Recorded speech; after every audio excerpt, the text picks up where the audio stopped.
In the volatile theater of the Israeli-Palestinian conflict, Israel and Hamas have once again found themselves at the forefront, escalating tensions. On Saturday, Hamas launched Operation Al-Aqsa Flood against Israel in the most serious escalation since their 2021 war. This recent episode was initiated with the element of surprise, as Hamas orchestrated a multifaceted offensive encompassing aerial, naval, and ground operations, all initiated by the Palestinian group from the Gaza Strip. They fired 5,000 rockets. These rockets reached as far north as Tel Aviv. They also sent fighters into southern Israel. Israel confirmed Hamas fighters entered its territory. In Sderot, gunmen fired on people, holding hostages, and videos on social media showed street clashes and armed men in jeeps. According to Israel's police chief said there were 21 active scenes in southern Israel. Some reports even claimed that Hamas had taken control of Israeli towns, with residents pleading for government help. In response, Israel launched Operation Iron Swords in Gaza, a forceful and deadly bombardment. The Israeli army deployed numerous fighter jets to target Hamas in Gaza during these operations. However, the question remains, how did Israel's intelligence, particularly the renowned Mossad agency, not anticipate this attack? Mossad is known for its expertise in counter-terrorism, espionage, covert operations, etc. Their work is typically shrouded in secrecy, adding to their reputation for effectiveness in the world of intelligence and covert actions.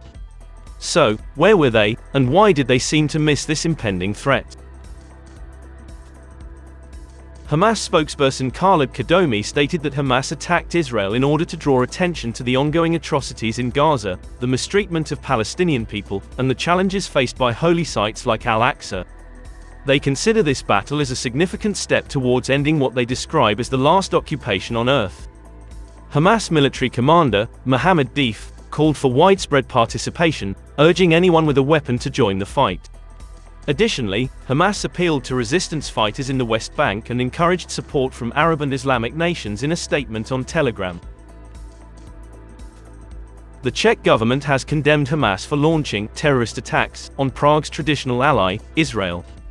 Egypt called for all parties to exercise maximum restraint and avoid putting civilians at further risk.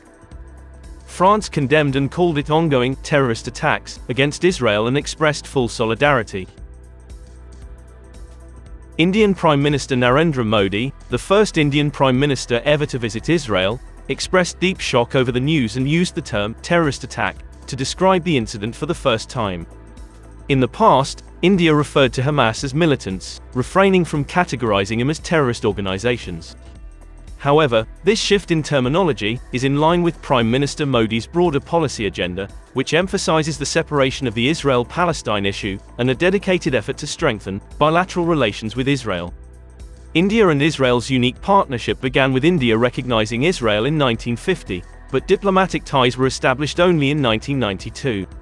This delay was primarily attributed to historical support for Palestinian cause, domestic political considerations, complex regional dynamics, particularly with neighboring countries like Pakistan, and to avoid upsetting India's Muslim population and Muslim countries. However, under PM Modi, their relationship has grown significantly, with trade surpassing $75 billion last year, compared to just $200 million 3 decades ago. Israel is now India's third largest defense supplier, and they cooperate in defense, diamonds, and drip irrigation. Both countries are strategic partners and part of the I2U2, a West Asian Quad, alongside the United States and the UAE.